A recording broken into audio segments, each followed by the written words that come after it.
ये जो चुनाव है, ये संविधान और लोकतंत्र को बचाने का चुनाव है। पहली बार किसी भी राजनीतिक पार्टी ने हिंदुस्तान के इतिहास में पहली बार संविधान पर आक्रमण किया है और संविधान को खत्म करने की कोशिश कर रहे हैं। तो एक तरफ इंडिया गठबंधन जो संविधान की रक्षा कर रहा है और लोकतंत्र की रक्षा कर रहा है, और दूसरी तरफ नरेंद्र मोदी, आरएसएस और बीजेपी जो संविधान को, लोकतंत्र को खत्म करने की कोशिश कर रहे हैं। तो ये इनका लक्ष्य है। इनके मेंबर ऑफ पार्लियामेंट ने कहा कि अगर हम चुनाव जीतेंगे तो हम संविधान को बदल देंगे। मैं महाराष्ट्र को, बाकी देश को मैसेज देना चाहता हूं कि हमारे संविधान को कोई भी, दुनिया में कोई भी शक्ति नहीं बदल सकती है। पता नहीं इन लोगों ने अपने आप को क्या समझ रखा है। संविधान हिंदुस्तान की आवाज है, गरीबों की आवाज है, पिछड़ों की, दलितों की, आदिवासियों की आवाज है। इसको कोई नहीं बदल सकता, कोई शक्ति इसको बदल नहीं सकती। हम देखेंगे यह संविधान कैसे बदला जाता है।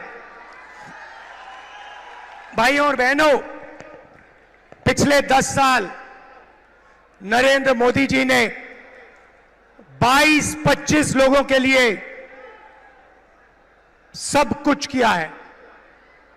हालात यह है कि आज हिंदुस्तान में 22 ऐसे लोग हैं जिनके पास उतना ही धन है जितना हिंदुस्तान के 70 करोड़ लोगों के हाथों में है। एक तरफ 22 लोग, एक तरफ 70 करोड़ लोग। जितना धन इनके पास, उतना ही धन उनके पास। ये नरेंद्र मोदी जी की देन है। नोटबंदी 22 लोगों के लिए की, किसान बिल 22 लोगों के लिए किए, जीएसटी 22 लोगों के लिए किया, 16 लाख करोड़ रुपए नरेंद्र मोदी ने 25-30 लोगों का कर्जा माफ किया है। मैं आज आपसे पूछना चाहता हूं, हिंदुस्तान के किसानों का, मजदूरों का, पिछड़ों का, दलितों का, स्टूडेंट्स का नरेंद्र मोदी जी ने कितना कर्जा माफ किया?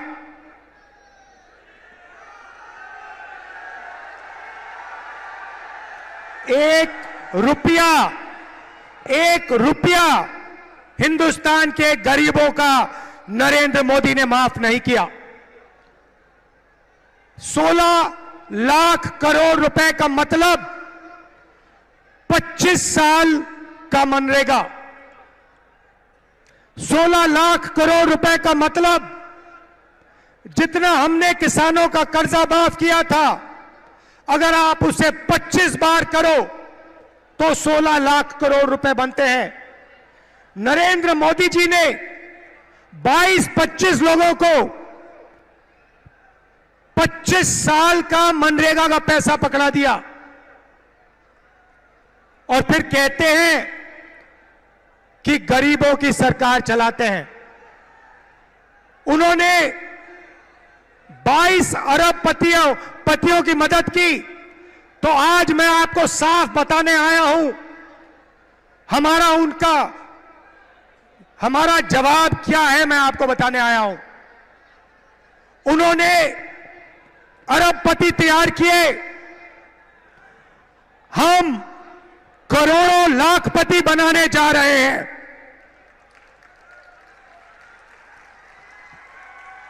अब आप कहोगे राहुल जी, इंडिया की सरकार, कांग्रेस पार्टी की सरकार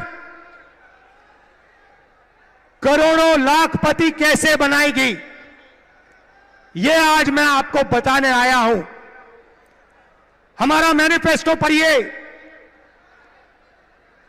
सबसे पहला काम महालक्ष्मी योजना।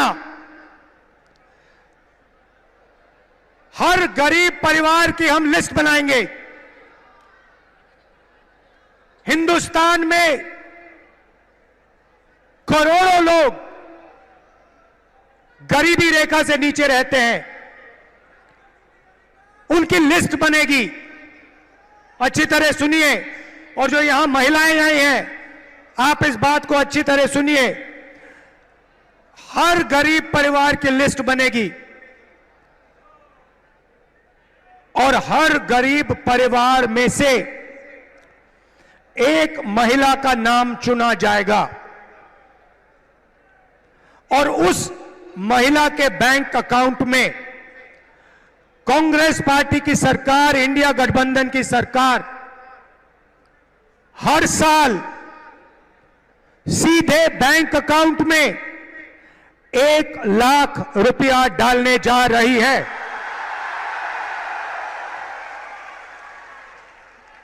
महीने के 8,500 रुपए, साल के 1 लाख रुपए करोड़ों महिलाओं के बैंक अकाउंट में हर महीने ठकाठक ठकाठक ठकाठक ठकाठक ठकाठक ठकाठक ठकाठक।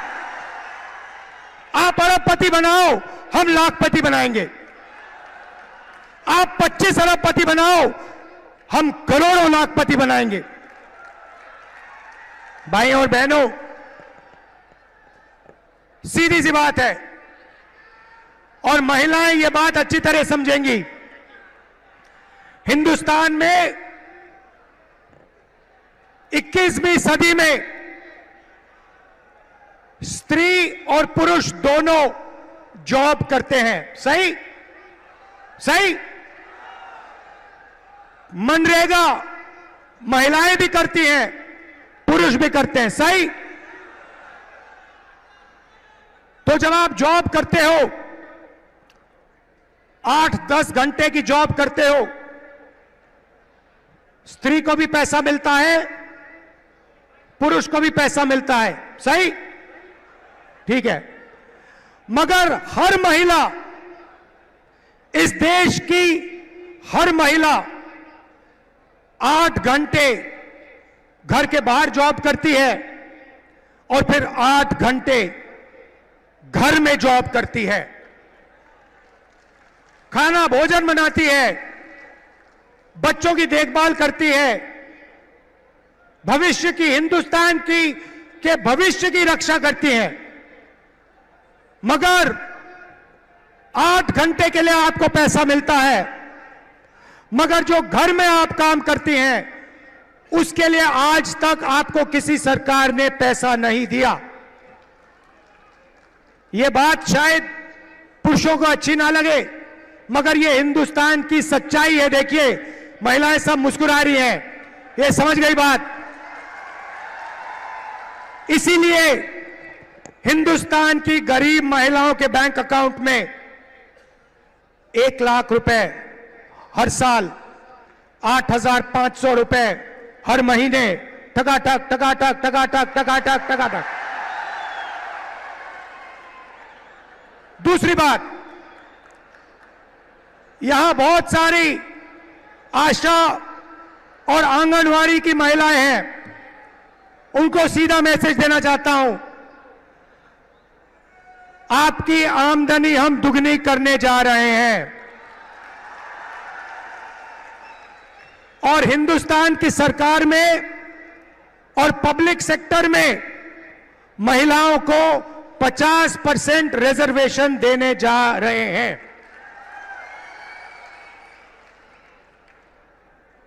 ये थी पहली लाखपतियों की लिस्ट। अब मैं आपको दूसरी लाखपतियों की लिस्ट देने जा रहा हूं।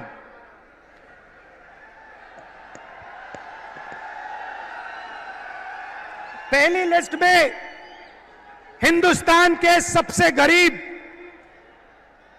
परिवारों को हम 1 लाख रुपए देने जा रहे हैं। अब आप कहोगे लाखपति तो आपने यहां बना दिए, अब कहां बनाओगे? अब मैं वो आपको बताना चाह रहा हूं।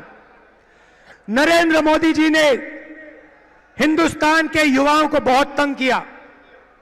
पहले उन्होंने कहा 2 करोड़ युवाओं को रोजगार दूंगा, उसके बाद नोटबंदी कर दी, गलत जीएसटी लागू कर दी और बेरोजगारी पूरी देश में फैला दी। आज 45 साल से सबसे ज्यादा बेरोजगारी हिंदुस्तान में है। युवा, करोड़ों युवा सड़कों पे, कस्बों पे आगे पीछे दौड़ते हैं रोजगार ढूंढते हुए, और अमीर घर के बेटे क्या करते हैं? अप्रेंटिसशिप करते हैं। अप्रेंटिसशिप मतलब जॉब मार्केट में जाने से पहले हिंदुस्तान का हर अमीर परिवार अपने बेटे को, बेटी को 6 महीने की, 1 साल की टेम्पररी नौकरी देते हैं। वो नौकरी उन्हें पब्लिक सेक्टर में, प्राइवेट सेक्टर में, सरकारी ऑफिसेज में दी जाती है और उनको इस नौकरी के लिए पैसा मिलता है। ये अरबपति लोग, बड़े बिजनेस वाले अपने बच्चे को इस प्रकार से ट्रेनिंग देते हैं। एक प्रकार से मान लो पेड ट्रेनिंग हो जाती है और जॉब मार्केट में घुसने का तरीका है ये।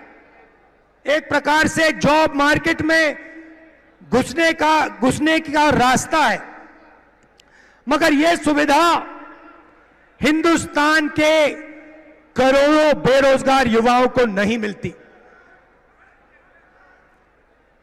भटकते रहते हैं, मांगते रहते हैं, हाथ जोड़ते रहते हैं, मगर कोई इनकी सुनता नहीं, नरेंद्र मोदी नहीं सुनते। तो हम पहली बार, दुनिया में पहली बार एक नया कानून ला रहे हैं जो सुविधा हिंदुस्तान के सबसे अमीर लोग अपने बच्चों को देते हैं, वही सुविधा हम हिंदुस्तान के हर बेरोजगार युवा को देने जा रहे हैं। भाई और बहनों, इंडिया गठबंधन की सरकार दुनिया में सबसे पहली सरकार होने जा रही है जो अपने युवाओं को अप्रेंटिसशिप का अधिकार देने जा रही है। सीधा सा मामला है, हिंदुस्तान के सारे graduates, college graduates, university graduates, diploma holders, सारे के सारों को यह अधिकार दिया जाएगा।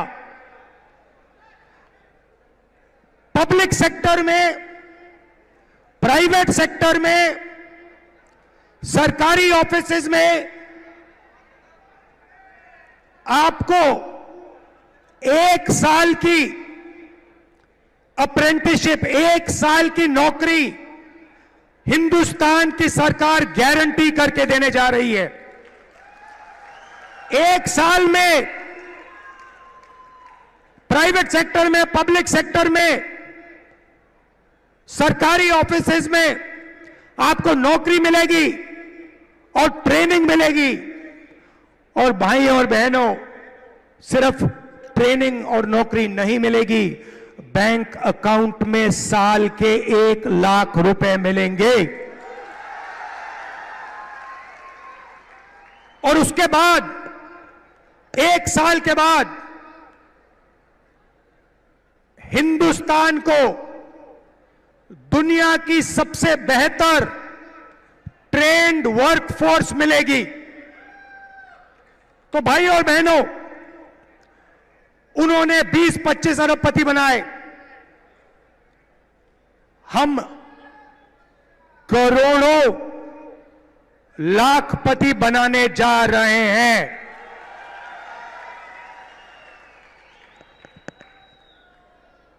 अब यहां किसान बैठे हैं?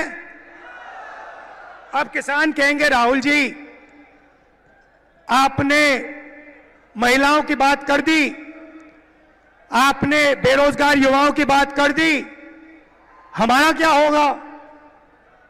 सबसे पहले हिंदुस्तान के प्यारे किसानों, ये जो 1 लाख रुपए महिलाओं के जाएंगे और 1 लाख रुपए हिंदुस्तान के बेरोजगार युवाओं को जाएंगे, ये आपको भी मिलेंगे क्योंकि आपके घर में भी ये पैसा आएगा। मगर वो शुरुआत है।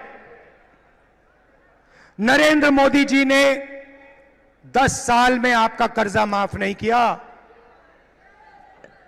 हम आते ही किसानों का कर्जा माफ करेंगे।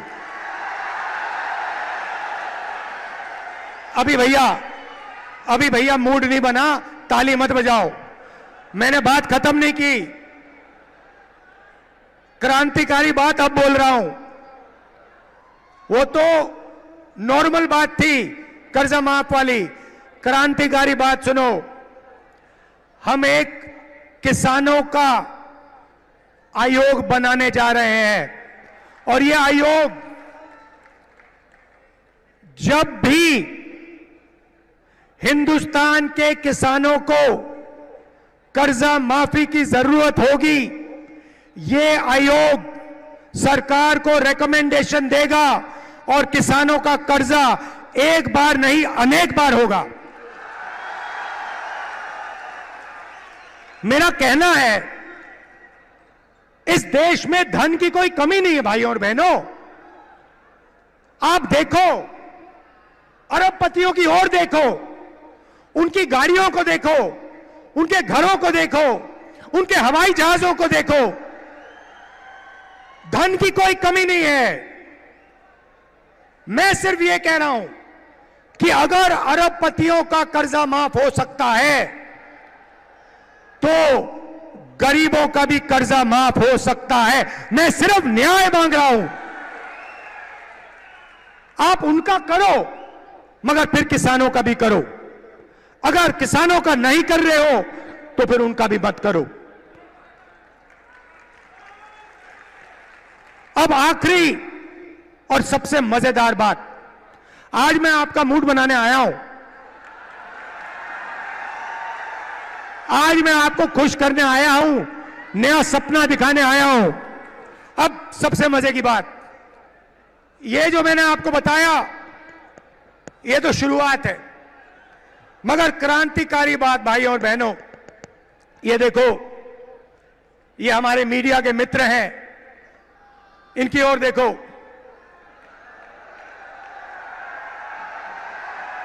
नमस्कार, नमस्कार।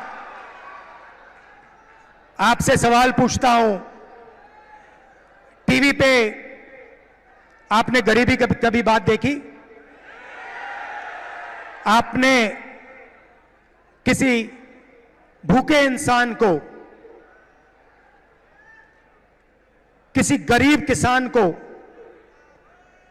किसी मजदूर को टीवी पे देखा? 90% आबादी पिछड़ों की है, दलितों की है, आदिवासियों की है, किसानों की है, मजदूरों की है। भाई और बहनों, ये टीवी पे कभी दिखते क्यों नहीं? आपने कभी टीवी पे देखा कि किसान की बात हो रही है? ना। मजदूर की बात होते हुए देखी? किसी बढ़ई को आपने टीवी पे देखा? किसी नाई को, मोची को, बढ़ई को, छोटे फैक्ट्री वाले को टीवी पे देखा? कभी नहीं। अमिताभ बच्चन देखा? विराट कोहली देखा?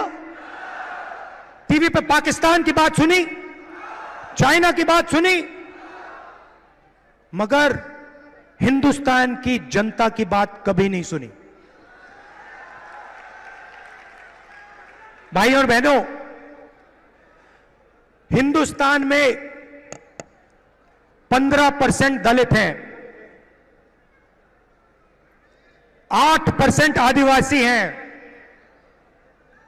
50% कम से कम पिछड़े वर्ग के लोग हैं। 50, 15 और 8 कितने हुए? कितने हुए? 73। उसमें 15% माइनॉरिटी जोड़ दो, कितने हुए? और उसमें 5% गरीब जनरल कास्ट जोड़ दो, कितने हुए? 90% से ज्यादा। भाई और बहनों, मैंने मीडिया की कंपनियों के मालिकों की लिस्ट निकाली।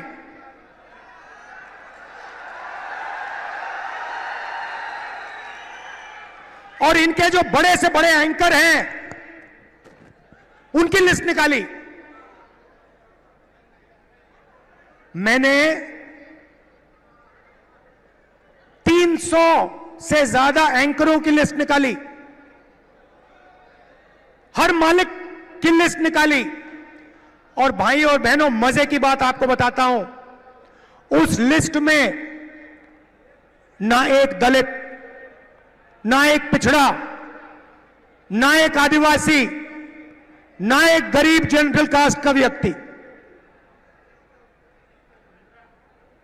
ना एक आदिवासी, ना एक दलित, ना एक पिछड़ा, कोई नहीं। 90% आबादी में से इनमें कोई है ही नहीं। आपकी बात क्यों करें? आपकी बात क्यों करें? आपका तो है ही नहीं कोई इसमें। अब चुप हो गए आप सब। ओ, राहुल गांधी ने सही बात बोल दी,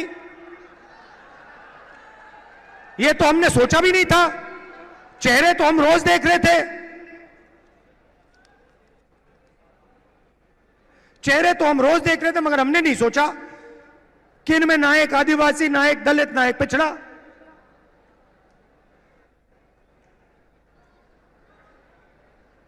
ठीक है, छोड़िए।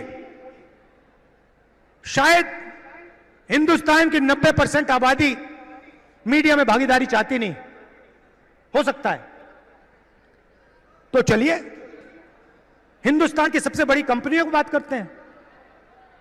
200 कंपनी है हिंदुस्तान में, नाम आप जानते हो, अदानी, अंबानी, ये नाम जानते हो।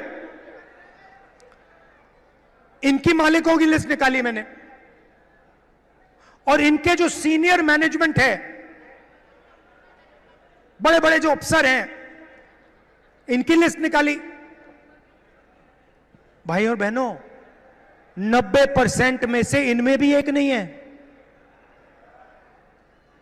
200 सबसे बड़ी कंपनियों में एक मालिक ओबीसी वर्ग, दलित वर्ग, आदिवासी वर्ग या गरीब जनरल कास्ट से नहीं है।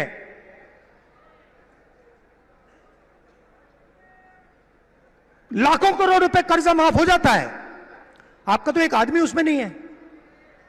जीएसटी का पैसा आप देते हो, जितनी जीएसटी आप देते हो उतनी अदानी देता है। ये आपने सुंदर गुलाबी शर्ट जो खरीदी, ये कितने की खरीदी? हाँ आप, हाँ भाई आप, हाँ खड़े हो जाओ, खड़े हो जाओ। 500 की ना? अगर यही शर्ट अदानी खरीदता, कितनी जीएसटी देता हो? जितनी आपने दी। 18% आप देते हो, 18% वो देता है। पैसा आपका, पैसा पिछड़े वर्ग का, दलितों का, आदिवासियों का, गरीब जनरल कास्ट का, माइनॉरिटी का, और कर्जा माफ 22-25 लोगों का। अब आप कहोगे राहुल जी हम मीडिया में नहीं चाहते, हम कॉर्पोरेट इंडिया में भी नहीं चाहते, तो मैं कहूंगा ठीक है, सरकार तो ले लो। तो सरकार में देखते हैं। सरकार में दिल्ली की सरकार को 90 अफसर चलाते हैं, आईएएस अफसर हैं। बजट को वो बांटते हैं, एक एक रुपया का निर्णय लेते हैं। डिफेंस में कितना जाएगा, सड़कों में कितना जाएगा, महाराष्ट्र को कितना मिलेगा, रेलवेज को कितना मिलेगा, डिफेंस को कितना मिलेगा, सब कुछ वो निर्णय लेते। 90 है 90। तो मैंने लिस्ट निकाली, मैंने कहा पता लगाते हैं 90 में से आदिवासी, दलित, पिछड़े वर्ग के कितने हैं। आपको पता है, शर्म की बात है, 90 में से एक आदिवासी है और उसको पिछली ऑफिस में कहीं बैठा रखा है। 3 दलित हैं और 3 पिछड़े वर्ग के हैं, ओबीसी। और अगर आप पूरे बजट को देखें तो अगर हिंदुस्तान की सरकार 100 रुपए खर्च करती है तो ओबीसी अफसर, दलित अफसर, आदिवासी अफसर 100 रुपए में से 6 रुपए 10 पैसे का निर्णय लेता है। तो आपकी भागीदारी सरकार में भी नहीं है, आप कहीं के नहीं हो। इस बात को आपको गहराई से समझना होगा। यह कॉन्स्टिट्यूशन इसलिए मिटाना चाहते हैं कि आपको अपनी सच्ची शक्ति ना समझ आ जाए, कि आपको अपनी सच्ची आबादी, सच्ची पावर ना समझ आ जाए। क्योंकि अगर आपको आ गई तो संविधान से आप दूसरा काम निकालोगे। यह संविधान एक किताब नहीं है भाइयों और बहनों, यह गरीबों का हथियार है।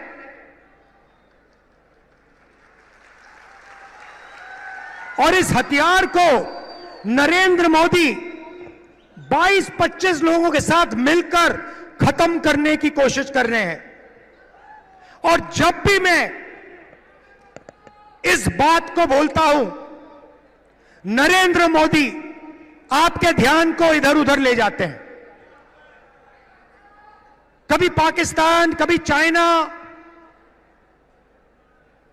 इधर उधर इधर उधर।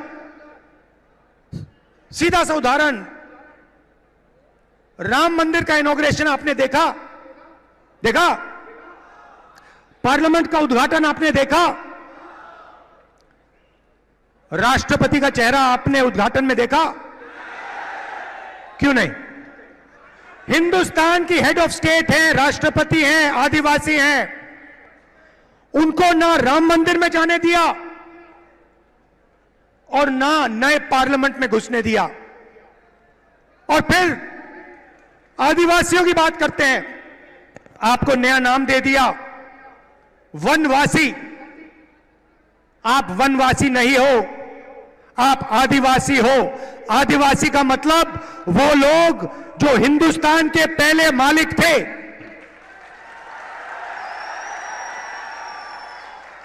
तो भाइयों और बहनों, दूध का दूध, पानी का पानी करना है।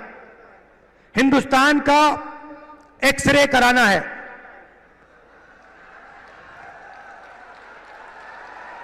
एक्सरे का मतलब जाति जनगणना। जाति जनगणना के बाद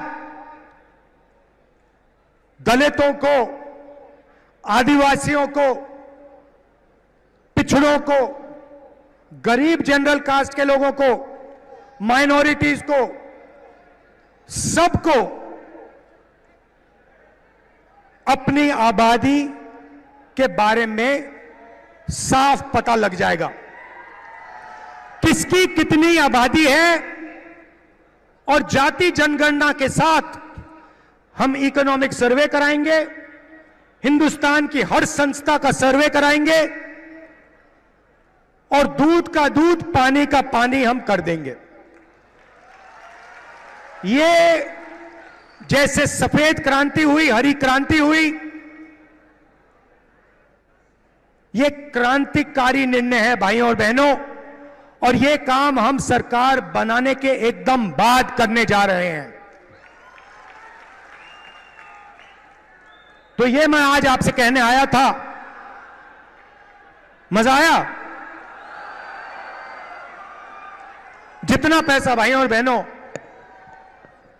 जितना वो अरबपतियों को देंगे ना, जितना अरबपतियों को देंगे, उतना हम किसानों को, मजदूरों को, गरीबों को, पिछड़ों को, दलितों को, आदिवासियों को देंगे। तो याद रखिए, दो तरीके से हम लाखपति बनाने जा रहे हैं। महालक्ष्मी योजना और अप्रेंटिसशिप का अधिकार। और इन दो क्रांतिकारी काम करने के बाद हिंदुस्तान का चेहरा बदलने जा रहा है। आप सबका दिल से धन्यवाद करता हूं। इतनी गर्मी में आप आए, इतने प्यार से आपने मेरी बात सुनी। नफरत के बाजार में मोहब्बत की दुकान खोलनी है। जय हिंद।